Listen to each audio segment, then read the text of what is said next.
also going to be available, and we see that one locked in, more than likely going to be from the top lane, but we have seen Pawn play this in the past if they want to flex it. Yeah, highly expected. We only saw it played in the mid lane as a specific counterpick to Galio, so unlikely that it's going to be in the mid, but like you say, outside chance of it.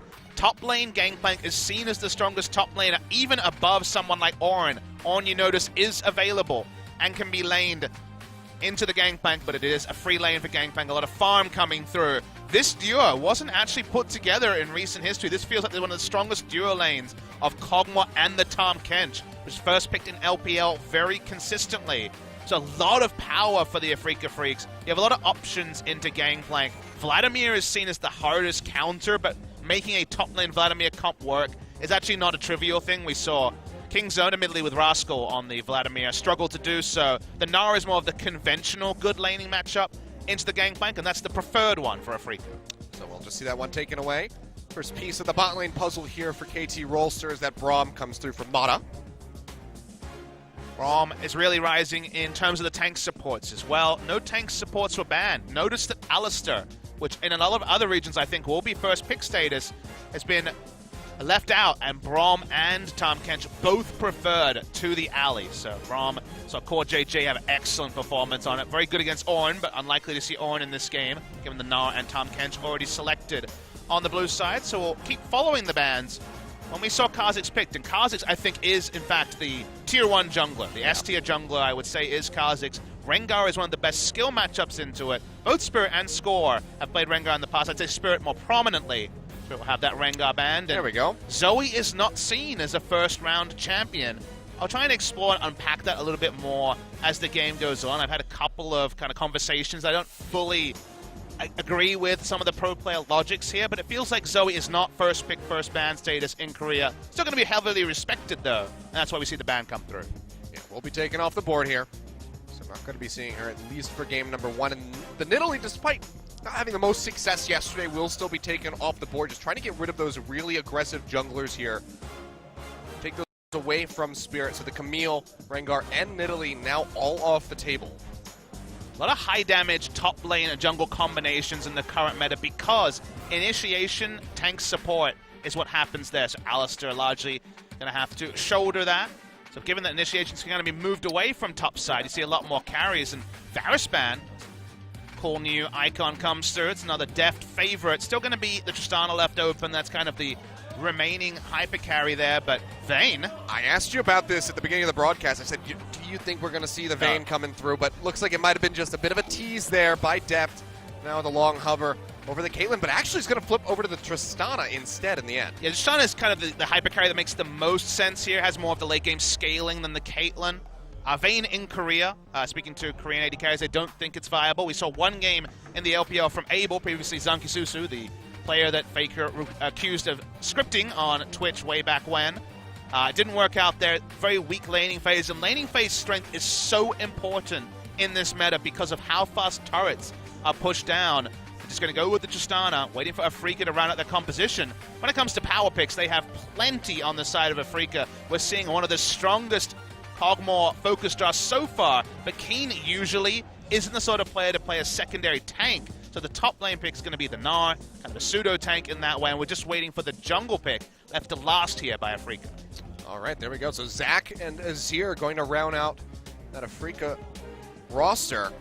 Kuro going to be trying his hand there in mid lane with the Sand Soldiers, but you were talking about it. The Veigar back in the meta. You're talking about how powerful it is at the moment, and we will see it locked in for Pawn. If we know one thing about the new runes, the spellbook cannot stay sealed. It has to stay open at all times because unsealed spellbook is by far the most common rune choice we've had so far in the LCK. Will be taken by Pawn. The big advantage here, you can start with the heal, you can change over situationally all the time. Insurance for the laning phase, but Afrika Freaks have an insanely strong 5v5 team comp. 3 tanks, very long range engage. We saw yesterday MVP had no idea how to face a composition very similar to this from the side of Kongnu Monster. Need to get those wards onto the camps of Zac. Zac, if you don't know how to play against him, just like Evelyn way back when, impossible to deal with. I expect more from KT Rolster, but it's the first day of the season. There's a lot of things changing.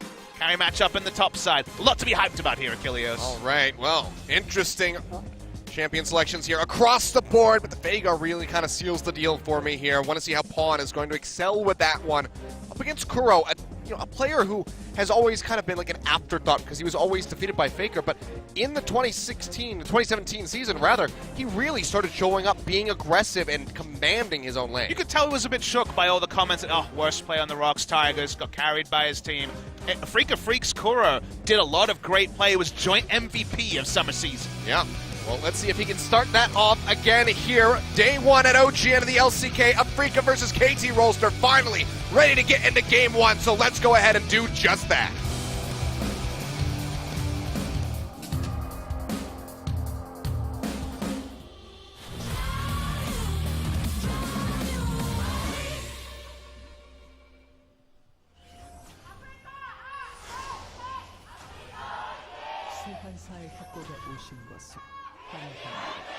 I've missed it all. Papa Smithy, I've missed the cheers. The sounds of Summoner's Rift. Korean casters to our right. It's good to be back. And it's good to be in the game finally. And the game is much changed from the last time you were casting Achilles with the introduction of Runes Reforged and a lot of new options and choices left open to the players. Right now on screen we don't have full rune information, but I will imagine that we will get that as the game goes on. A lot to discuss. You can see a lot of stopwatches Achilles. We got 4 on the side of KT, and then multiple here also on the side of Afrika Freaks. Stopwatch, definitely League of Stopwatch is one of the subtitles of the season as so far it has developed. Team comp-wise, I really like what Afrika have done. Might have noticed by my glee at there being a Cogmore and Tom Kench, a pairing that will be separated a lot for the majority of the season, but also, if you think about it in terms of lanes, while Veigar can lane against Azir, he certainly won't have lane presence. That's going to be Azir pushing in aplenty. Gnar against Gangplank is a winning pushing lane for Gnar. And then you have a jungler that needs coverage, a jungler that needs help in the Zac, who's going to get a free laning, or free jungling phase, I should say, and not have to gank for lane. So they push well. They're 5v5 team fight. Both of them are strong. I have the slight advantage to Afrika, but if they fall behind, then of course it goes away. There's a lot to like about Afrika, but KT, they've got some good options for themselves as the game goes on, and yep, there's some runes. Got them on our screen here. Got them popped in. 5 inspiration tree choices by KT. Inspiration has been so far dominant in terms of rune choice. Back at All-Star, it was sorcery back in the everyone's poking days, but now it is all about the inspiration. As I'm looking on the side of Afrika Freaks, and we have 4 out of 5. So we have 9 out of 10 players are actually in the inspiration tree as a primary or secondary. Seems pretty good, you'd have to say. So definitely going to be the big one to look for here. To go ahead and take a look at the match history.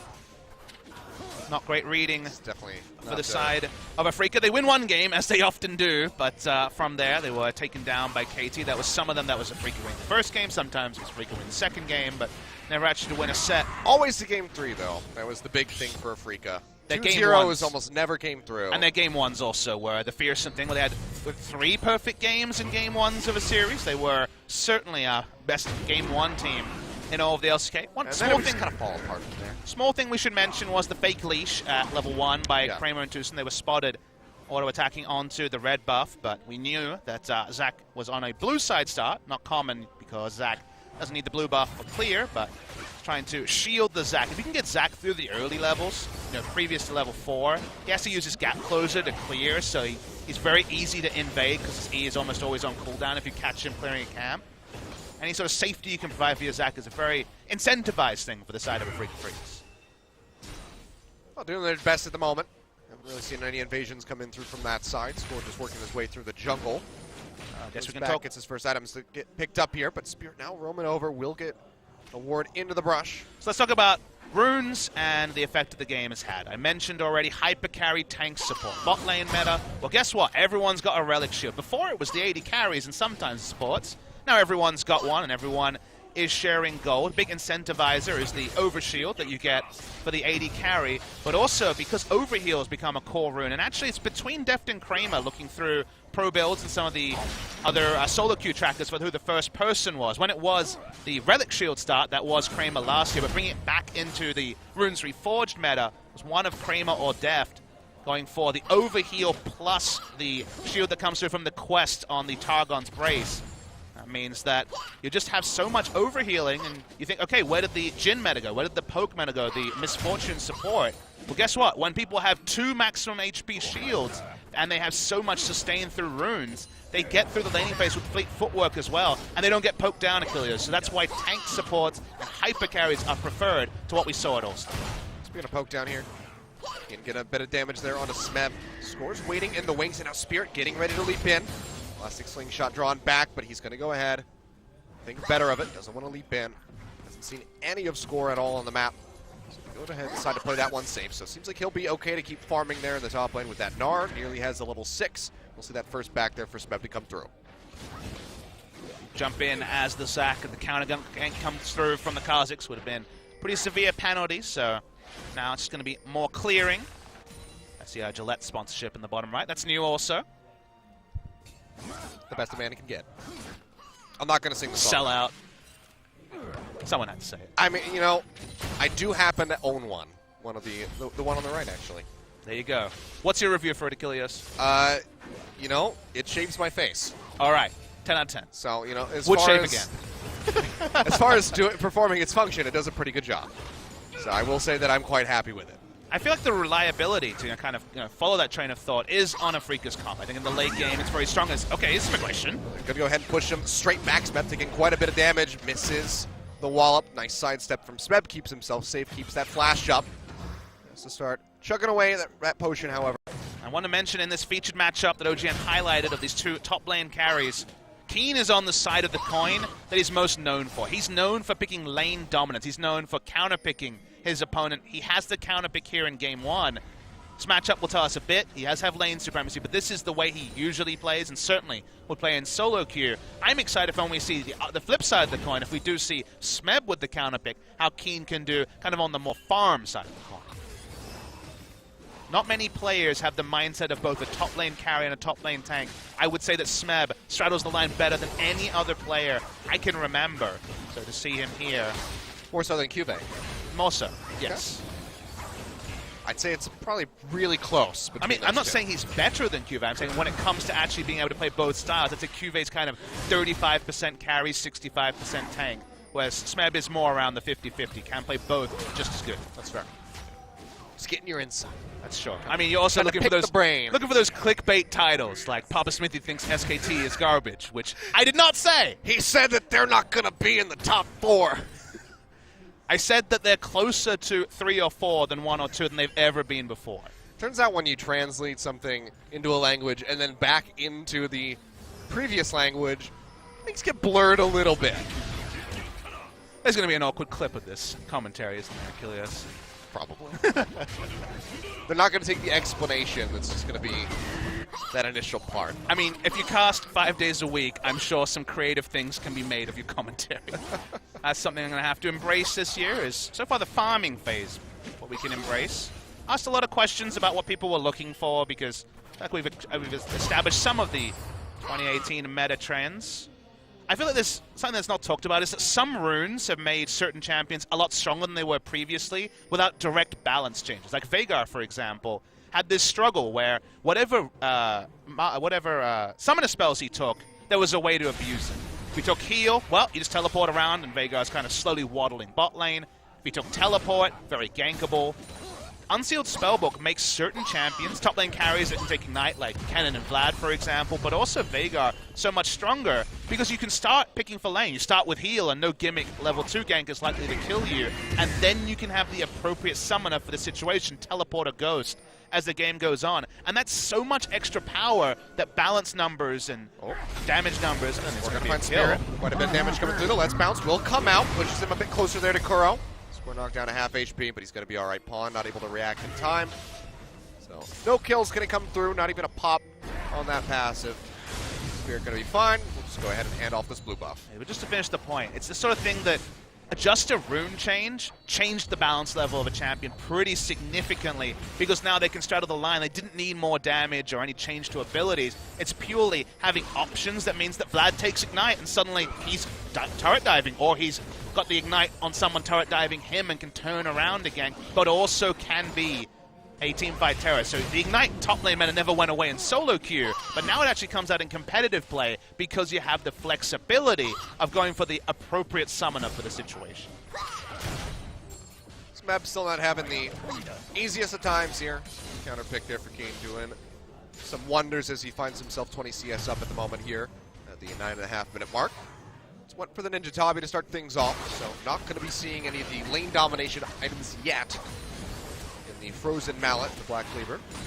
Still plenty of time for that to happen. Fawn has varied his build further. When he was playing in Kesper Cup, I believe it was the Hextech into the Negatron Cloak and then eventually got a Proto Belt. He's gone for very fast GP10 here. Frostfang Star, another new thing in the meta. Frostfang junglers for the AP junglers, but also Frostfang mid laners if you're going to upgrade early into the full GP10 AP item.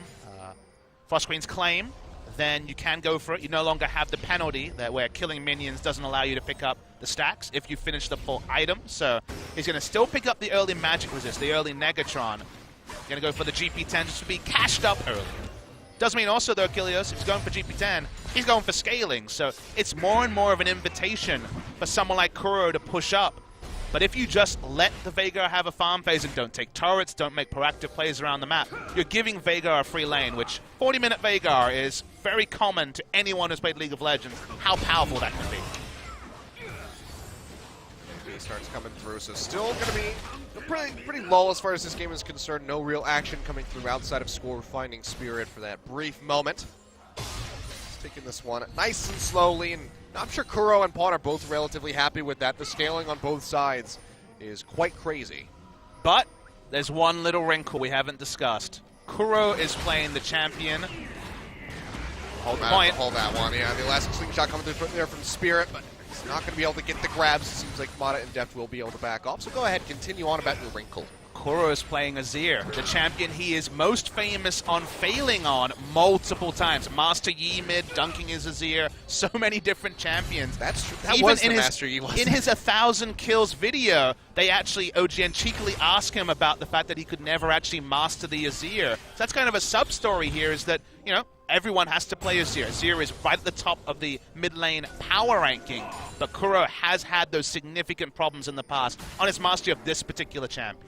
So I guess 2017 was the year of him becoming more aggressive and, you know, self-efficient. This is the year of him expanding his champion pool and mastering those ones that have previously been out of his grasp. OGN Legion, I'll say this. He did step up in a massive way in 2017, but to me, him solidifying his legacy in 2017 is less of a feat than if he can solidify his command of Azir. Doesn't matter how good your record is and if you win lane, as long as the Azir is solid, that's all we need. Kuro mastering Azir will literally be his career magnum opus. That's so sad. You'd probably be pretty upset if you heard you say that. But who knows? Maybe he can get both. Maybe he can have success with the Azir and success overall and take Afrika to Worlds. A possibility, honestly. Could have happened even last year with how good Afrika's run was towards the end of the year. But it's a different year this year. We're still learning about power levels. Seeing SK Telecom in the next round will be very interesting. To take stock of the inaction so far in the 13 minutes here, given that we said that Afrika had the big pushing advantage, the fact that KT have lost no structures or been able to farm is advantage KT. I like the late game power of Afrika in teamfights, but KT are no slouches either. It's going to be the Event Horizon coming down, score, jumping straight in, stopwatch there for Kuro to try to keep himself alive. He flashes to the side, jumps over, but that is just going to be Pawn scooping up the kill. Primordial Burst to go ahead and take him out. First blood goes over to KT. And KT taking the first blood against the script's pretty big for them. Achilleos is keen to chase into Smeb, not going to find too much love there, but score is around as well. Gets the wallop, but that's about it. Smeb's still going to be all right. Looking at first blood win rates, highest in the league last year was KT Rolster. KT Rolster's early game domination known to everyone in 2017. See that first blood win rate there. 81.3%, I believe that just said, for KT. Pretty significant. And now Score looking for that second blood to come through as he's waiting around the back. Pops the ultimate, zipping his way forward, but Keen, yep, he's got that ward in the brush, so he knows better. Keeps himself nice and safe.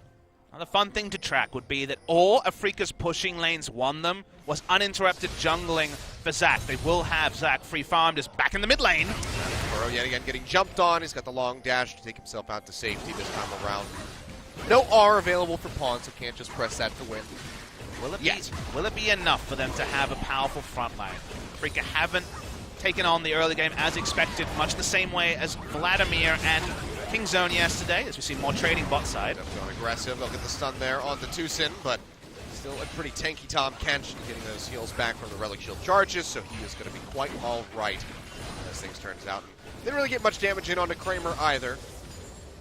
So just going to be a bit of a struggle here for KT to try to get ahead in this bottom lane, just given how much protection is available innately because of the Tom Kench for that cockball. Back to farming.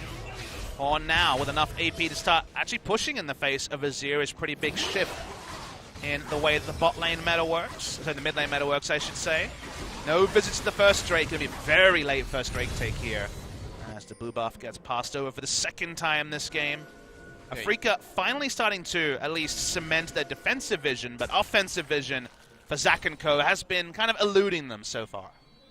Even with the Mount Drake, hasn't been alluring enough to draw anyone's attention there. Just going to be waiting on that one for a bit longer until we see it taken and reveal what the second one is going to be. So much scaling in this game. More scaling goes without being said. Gangplank Vagar is about the most scaling you can get out of Soul Lanes. He's got GP10 for extra scaling, and this is kind of the part where if you're, say, Spirit, you look at the game clock and you're like, wait, this game is starting to spiral out in terms of scaling as it goes further and further on. Suddenly we see in the top lane, Kane doesn't have lane control over Gangplank like you would heavily expect in how it is in the early game. The window of the most dominance is gone for a Freaka Freaks. It's starting to equalize, and KT feel pretty happy about that. Well, jump comes through, but Score's going to hop away. Bull does bring him back in slightly, but not nearly close enough for anyone else to get on top of him, and Kramer not really going to be offering up any CC, so Kha'Zix will just go ahead and be able to walk away for free. Doesn't even have to use the flash. More inaction means more time for scaling. Freaka Freaks, they still have great one-item power spikes. Azir has his Nashor's Tooth. The Ginsu Rageblade with no interruptions in the bot side, but if you just keep laning Achilles, early power doesn't matter if the early game is just farming. And I would actually really like to see the gold figures right now between Smeb and Keen in particular, because he's got the Klepto, he's got the Parlay coming through, so there's a lot of secret farming that's going on here for Smeb that's allowed him to get that Trinity Force completed already. So, might actually find himself in an advantage over Keen, who is now getting jumped on. Score coming around the side. Gets stunned. The stun, that's going to be the Let's Bounce. Route ready to come through, but no, actually doesn't even need it, just the Elastic Slingshot. He's trying to preempt there for Spirit, but doesn't even need it. They just pop him and Score. Going a bit too aggressive, gets left on, and he goes down. The timing wasn't great there. The rest of his team was rotating, but Score kind of had a rush of blood to the head, went very early. They may still pick up the first break, the first turret of the game when the next minion wave comes in. But actually, I see Keen back. He might just teleport bot side and try to equalize. The race for the first turret is on right now. No, he's going to be coming right back up here to the top lane. Seems like he thinks he can defend this. Push coming through for Kramer and Tucson. Wave coming through as well. See that Cannonball Barrage just get thrown down to the bottom side. Spirit yet again. Gonna be jumping in. Elastic Slingshot comes through, looking for the grab, gets the pull there on the bottom. Can't quite bring him back in. Let's bounce. Not gonna be catching anything. Live for the moment with Smeb is on the back side here with Pawn. Crow's coming in. Emperor's Divide comes through, pushes them out, and Smeb gets forced to use the flash, but now he's getting jumped on. The Sand Soldiers just chipping away at him. Has the stopwatch, but nowhere else left to go, and Kuro will find the kill. 2-1 here for Freaka, and Kramer is just getting a bit of damage down onto that tier 2 turret. The game now suddenly blown wide open for the Freaka Freaks as they take the lead. So much greed from KT Rolster. First Score going in just before his tank support and his AD carry came in. They could have just got the free turret, but they wanted more. They wanted the Gnar and then the turret. They get neither of those things. Kramer doesn't have to move. He just sits bot lane, stacks up his Ginsu Rageblade, and powers down first brick. And now it's going to take extra minutes for Deft, who will, you imagine, eventually pick up this turret. I do see the Abyssal Voyage being used to gap close Kramer closer. Deft's backing. There's going to be no turret here. And even though KT made the first rotation, we're in position to get a lead. They mismanage it horribly. An advantage of Freaka Freaks. Yep. Putting Kuro a bit further ahead here. It's already been doing a decent job keeping his head above the water as far as the CS is concerned, but now has that kill under his belt. Natural's Tooth completed. See where he wants to go from there. Leandri's is something that's been quite big for the Azir as of late. We'll be be too shocking to see that one come through, but you see Kramer just firing away, getting a couple hits there on the depth. Starts chunking him down, and suddenly he's at half HP. This is what happens when you start getting the second attack speed item, soon to be the Wit's End, onto the Kog'Maw, so that the Kog'Maw laning phase gets crazy. Because Keen used Teleport, Mountain Drake should be a pretty free objective for KT. Not the one they wanted, but one they could look towards. Seems like they're going to pile people into mid lane, get deep vision, and then consider between mid lane turret dive there, and the Mountain Drake. But no priority on Drake so far by KT. Multiple wards still in that Dragon Pit, though, for Afrika. So if KT wants to go for it, spot that one out. Siege onto the top. Tier 1 turret getting ready to come through, but the wave clear is still going to be quite strong from the side of KT. So Kramer just has to go ahead, peel back, wait for the next minion wave to come through. But he finds himself at a very nice advantage here, 220 to 192 CS over Deft. Spent more time in lane. Deft had to walk all the way to top side, and they botched the play, so he was sharing CS while everyone was trying to push. I said that, but Kramer just missed like 3 CS in a row. You know, he'll be fine with that if he can just take this turret, which so far so good. Trying to fire away. There from Mana, not going to connect, and he's getting quite a bit of damage in. Mana does have the Glacial Fissure available by the look of things, but it seems like they're just going to go ahead, peel back, and surrender this. So second turn of the game, yet again going over to the Afrika Freaks. Keen now getting jumped on. Only has this Mega Gnar for a little bit longer. Ball Barrage going to come down. He's going to get the transformation. Has a red buff to help Kite, but he's just stuck in underneath this turret. He's going to get taken down. So KT finally able to put a second kill on the board for themselves as it goes over to Smeb. A good waiting game for them. You notice they held on to Cannon Barrage, didn't use it for top, waited for the mini Gnar to pop out, and then that's when they chose the dive. No threat of the Gnar into the turret. Getting the objective is the bigger point here, given that Afrika already took a second turret in the top side. It does feel like the objective trades largely have been going the way of Afrika, but that was the first feel-good moment after the inactivity that favored KT was kind of completely handed over when they misplayed around top side. KT's keeping it within 2,000 gold at the moment, so not a terrible spot to be in. Now Drake getting ready to come through, but that's going to be Abyssal Voyage there from Tucson and Kramer. Spirit and Kuro coming in from the top. Score's going to jump away with a flash in, and Spirit's going to find him. He goes down. Now Smeb, nowhere to run, nowhere to go. He's going to get taken out as Kramer finds himself the kill and the red buff on the Kog'Maw. And just like that, Afrika yet again advancing several steps forward. Deft looks like he will be able to take down that tier 1 turret in the top lane, but that's about it. Everyone face checks the event horizon there and gets slowed, but as all a slow. They gotta do this. Yes, they are. Yeah, I mean, the jungler and the top laner are dead. 20 seconds is a long time till the teleport's up. I don't know if Pawn can salvage. It's just difficult for KT. It's only been up for a couple minutes here, Pawn.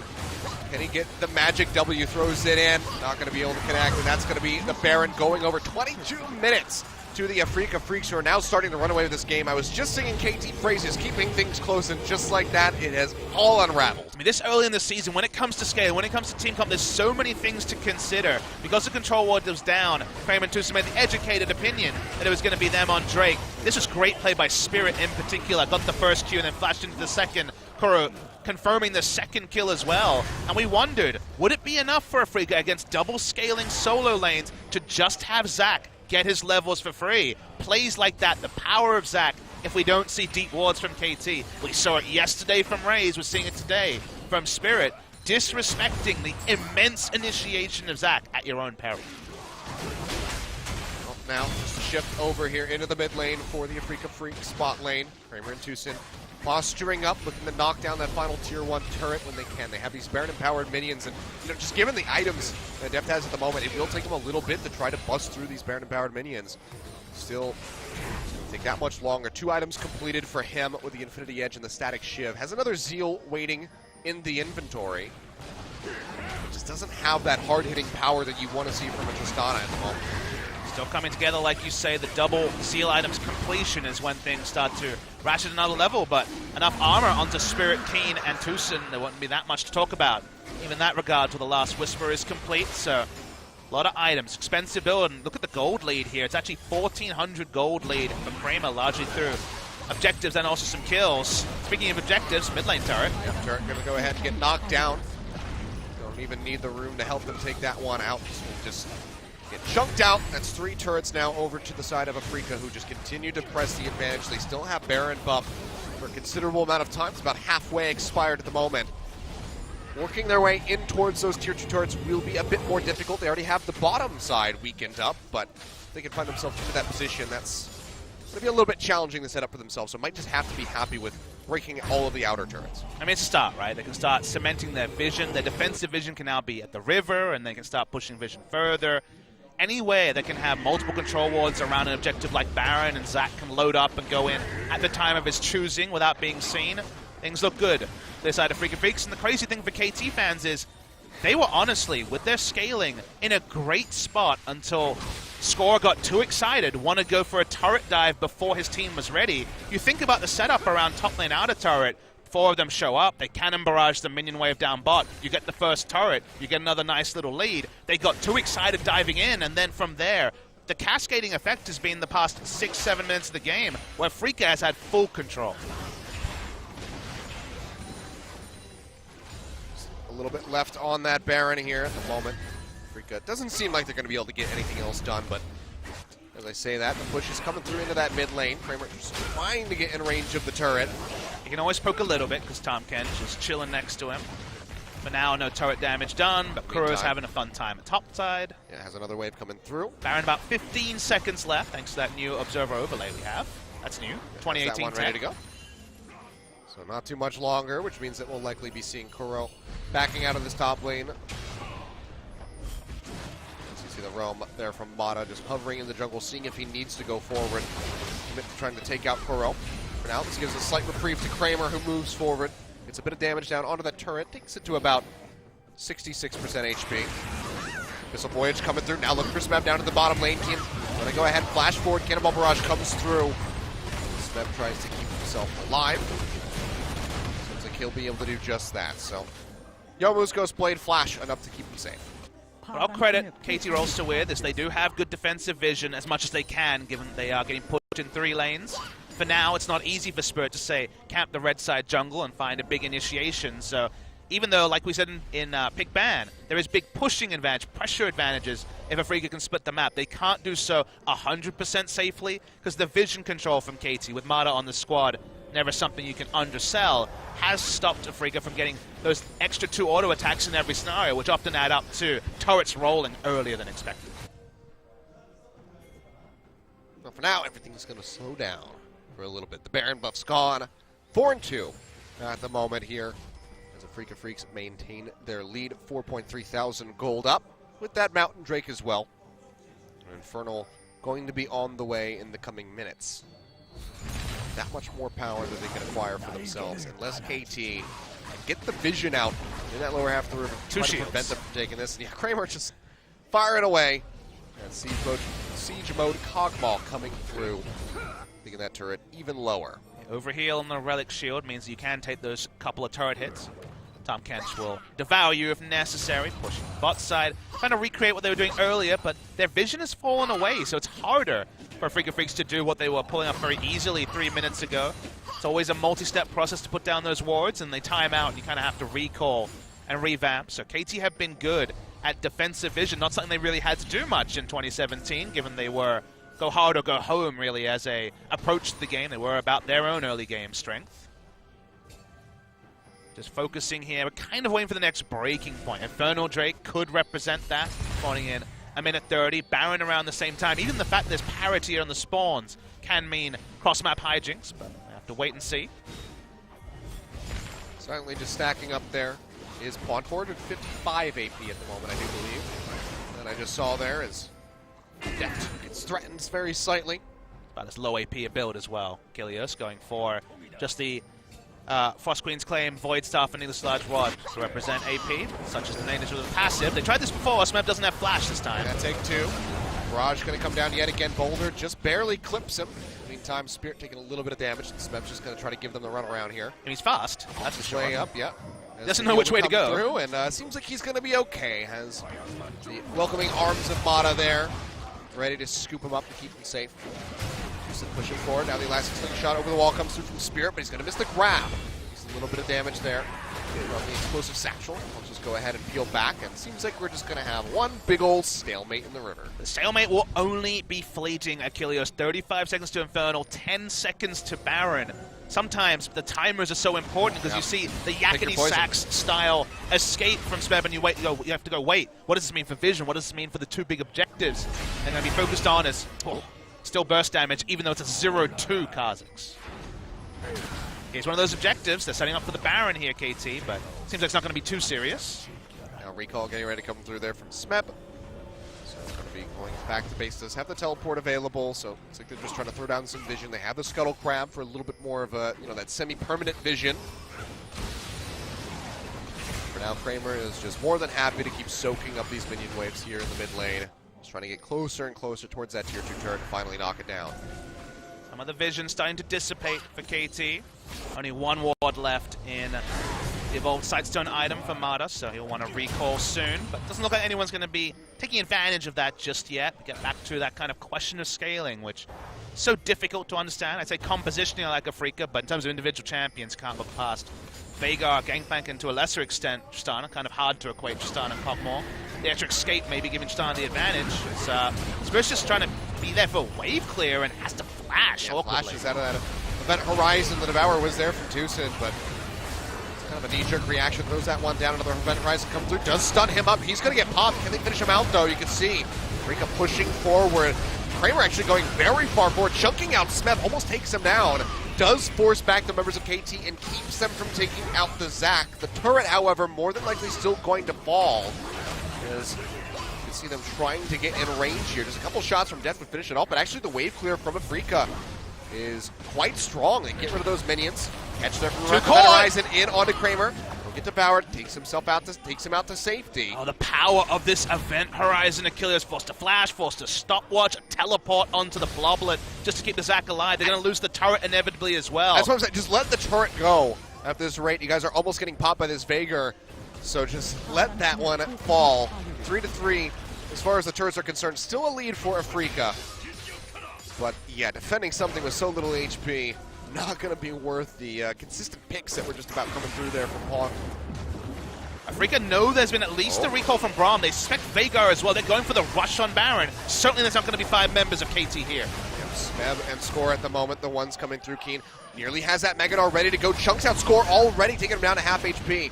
As the transformation come through, but crucially Afrika are going to be backing off. Remember, moments like this is when we have to remind you that Marin is not on this team. He was clearly their shot caller back in 2017. They talked about it in interviews a lot. These close calls where you see 2 recalls and like, do we have the Baron damage? Should we rush it down? Can we win the game if we don't take Baron at 30 minutes? These are the sort of things where the veteran calls can really be big. So we have to watch with a microscope some of those high-pressure calls because someone new is in the calling booth for the side of Afrika. Everyone's just going to go ahead, peel back away from the Baron. This cheeky little play that Afrika wanted to attempt, but for now will abandon that. Infernal Drake has been sitting on the Rift for a long time as well. And we haven't really seen anyone take 2 glances at it. A little bit of vision down on that side of the river there for KT. But we're going full Kramer over here, Achilles. Oh boy, Righteous Glory on the Kog'Maw. What will he think of next? I mean, really the only use here, remember you can only get the movement speed going forward. So this is for getting more W hits. I mean, we saw him front-lining to defend the mid-turret, so it seems like he is perfectly happy with just charging down anybody on the side. Worth noting that it's one of those situations where you have to sit back and think what else does it give you, which is health, mana, and armor, which are all relevant stats, but it is the active I think maybe deprioritized here, but I guess if you see the Event Horizon down from Veigar, you can start popping the damage, that's for sure. I'm going in! But yeah, I don't know about this one. We'll see how it's going to play out. Kramer has always been somebody who goes for very bizarre builds. Yes. You know, even you told me stories of your LMS casting with his Wits End Lucian. Yes. Wits End Lucian, that Black one, Cleaver Ezreal. And, you know, some of them get thrown out. Others, like the Relic Shield, you know, shape a meta. So you have to say that he has a decent hit record on some of them. I'm going to have to wait for some unpacking on the Righteous Glory. I'm going to wait to see the first use of it. Yeah, I need to be made a believer of this one. For now, it's just bizarre. I won't call it bad or stupid. I'll just say it's bizarre. Spirit hit with Event Horizon, one rotation of spells. Now the stun coming through from the Braum. He gets chunked out. Another Devourer there for Tucson, having to take him out to safety. See Kramer starting to push forward. He's looking for that damage, but doesn't really find much of it. Tucson has to take Cleanse with his Unsealed Spellbook just to get out of Event Horizon. It's kind of a sub for the QSS that was pretty common. See, Infernal down to around 2,000, releases for a second. Spirit ready to leap in. Can he get this one? No, it's not going to happen. Score does get the takeaway. Eternal Drake over to KT, finally able to find a dragon for themselves here at the 34-minute mark. And that's going to be it. There's going to be 2 dragons and then Elder. So not many stacks to benefit either side.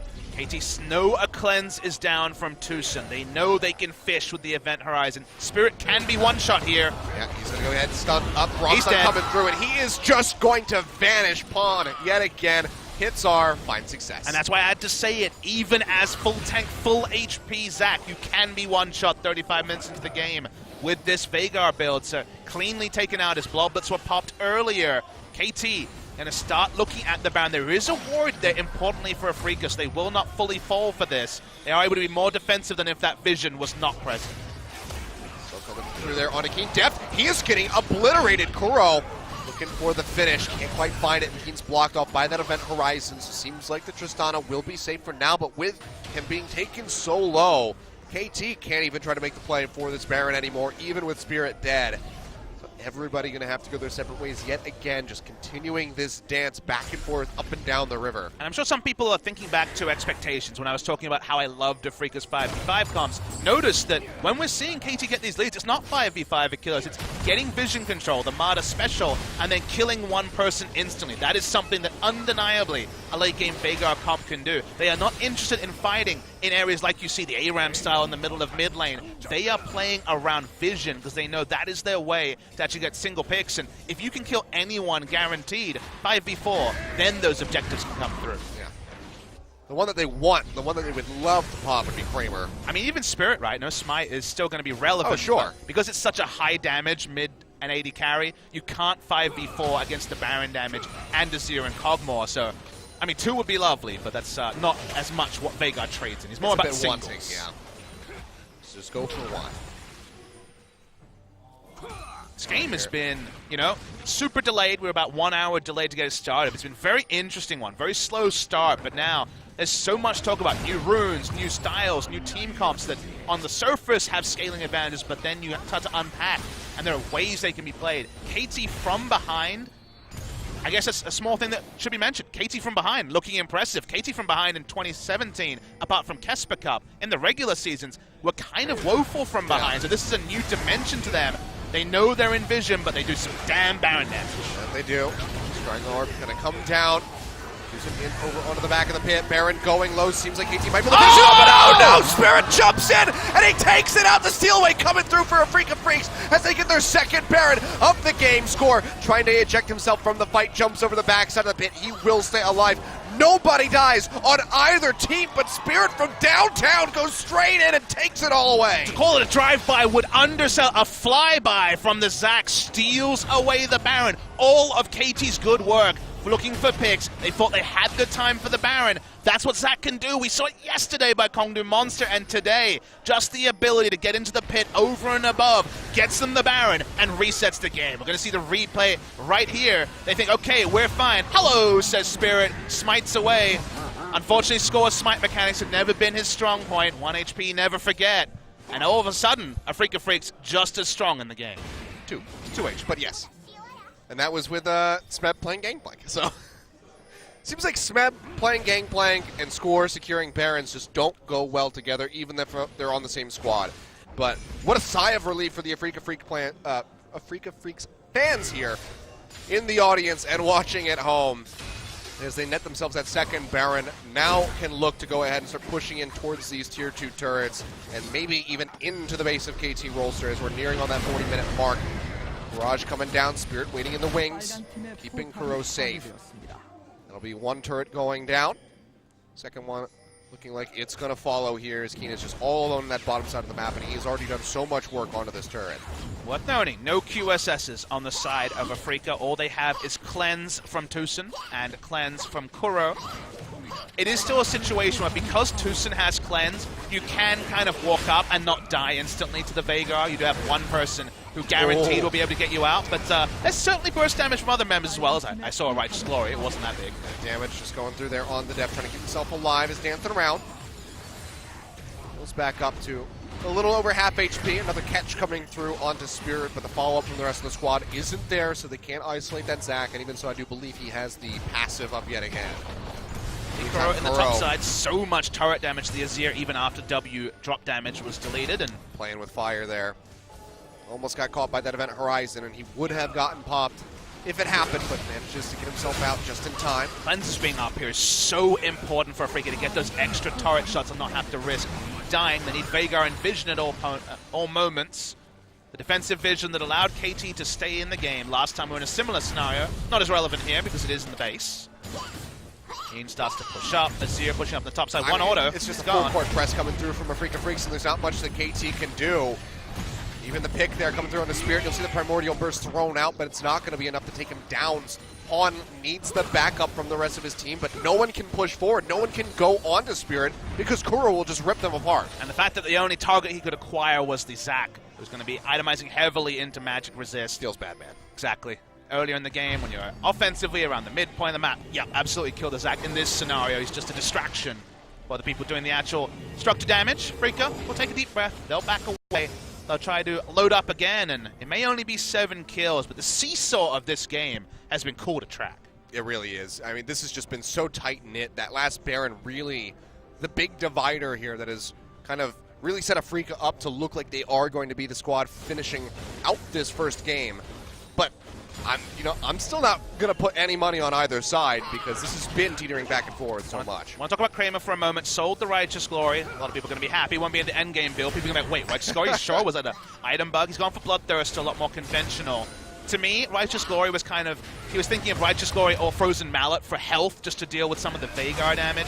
I think the Frozen Mallet made a lot more sense, but it's a classic double lift build. Kramer does it a bit differently, as we've learned. Now seeing a tete-a-tete as the Elder Dragon has spawned.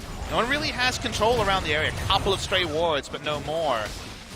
7 kills in the entire game, but 5 will decide the match. Is that going to be something really worth the risk going for, since they only have 1 buff each?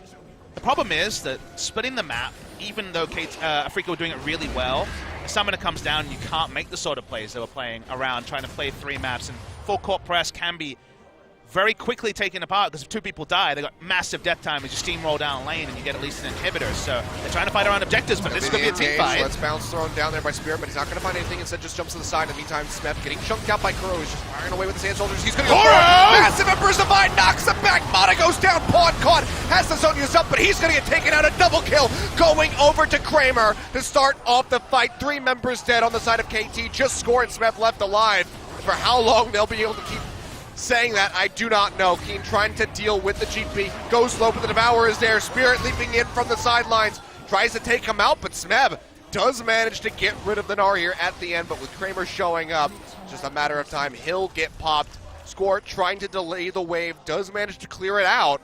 Afrika seems like they won't be going for an inhibitor at the moment, but that Elder Dragon is there. Interesting, because after that massive initiation from Kuro, trying to make me eat my words about his Azir, Score can hold the minion wave. They kind of meander, killing one other member. And Elder Dragon with just a single stack is not really a big prize. It's not the sort of thing you covet for a team fight victory at 42 minutes into the game. So they get a single buff. They get a bit of map control. But this is not the game-ending fight it looked like when we saw that Emperor's Divide. Really weak consolation prize after nearly acing the enemy team. But yeah, beautiful engage coming from Kuro. I mean, 3 people died. 2 right off the bat from the Cogmaw, and then Kuro able to get Pawn right at the end. 3 people died in an instant, and then they didn't even get an inhibitor turret, let alone an inhibitor. There was an exposed one in top with a 50-second death timer.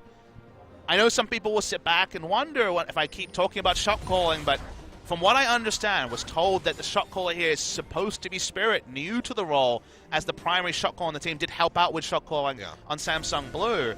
It wasn't even somebody that we saw on this roster 100% of the time. Exactly. Mowgli was playing some games, not as much in summer, but certainly in spring season. But still, you know, that shot is calling going to be a very new Shot thing. calling is always this weird thing where, you know, people say, oh, like, what does it really mean? Like, some people say, this is the shot caller, then a month later they say, actually, it was me. Like, shot calling is an intangible, but the players have gone on record saying Marin made all the late game calls. So this is a different scenario for Afrika. The teamfight execution, beautiful. One of the best. We'll see a highlight reel clip for sure. But because they get nothing out of it, with 50-second death timers at 41 minutes, you do start to put the thinking emoji hat on and wonder. Well, KT straight back into this mid lane. Now find themselves down 10,000 gold at the 44-minute mark. Baron, yet again, is back up. If left alone for even a few seconds, Afrika will absolutely destroy that objective. Have to be incredibly careful, does KT. Make sure that they have vision. Make sure that that is not getting snuck away by, an abyssal voyage from the Tahm Kench and the Kog'Maw, because they could duo it at this point. I mean, at this point, you got to say, KT got wiped, and then they actually have ward supremacy on the map, so that doesn't usually happen. Afrika running onto it. They have a pretty damn good idea of what's going on. They saw Spirit jump into the tail. Nothing they can do. Bond's going to try for it, but actually, was decently close considering that it was Kuro who was able to take it away. But that's also take into account. It would have been suicide to jump in there against this team and try to steal a Baron. Multiple people would have died. They could not win a team fight in that area. As KT, we mentioned, they don't want to take 5v5, let's run at each other and see what happens fights. So at 45 minutes with unlimited scaling on Veigar and Gangplank, losing members there might lose you the game just because you can't defend 5v4. So while some people will say, why weren't they there? Fully committing to trying to stop that Baron would have been the death of KT. Yeah. And yet, we sit back, take another deep breath, still only 12 kills in 45 minutes. The Elder Dragon really not leading to too much. KT getting wards down the map. Will we see the fight that we've been assigned? Kuro will wonder how his miraculous engage hasn't won the game. For the side of Afrika is... Spirit, tries to leap out of there, but he is just going to get popped. He does. There's nothing that Afrika can do to try to keep alive. Actually, no. Is this the right move? The TP is there. He'll be fine for the moment. Keep coming through. Kramer flashes forward, just looking to melt down Pawn. Cannonball Barrage coming Spirit through, back but in. it's not going to deter them at all. That is going to be Pawn going down. Smeb taken down on the sidelines, and Kuro finishing off score. 3 members dead on the side of KT and Afrika. They might just look for the victory right here. They can go through the top. Azir is already there. They want to finish the game. Only wave clears of Tristana. Not going to be enough, you'd have to imagine. Going low, but he is still going to be okay, sitting in that Meganar form, and you can see even with the Unbreakable there, Mata taking so much damage from Kramer, has to show so much respect, and there's just nothing really that they can do. If he turns his attention onto them, they are gone in a matter of seconds, much like the base is right here. It took a while, Papa Smithy, 46.5 minutes in the game. We've been live for over 2 hours.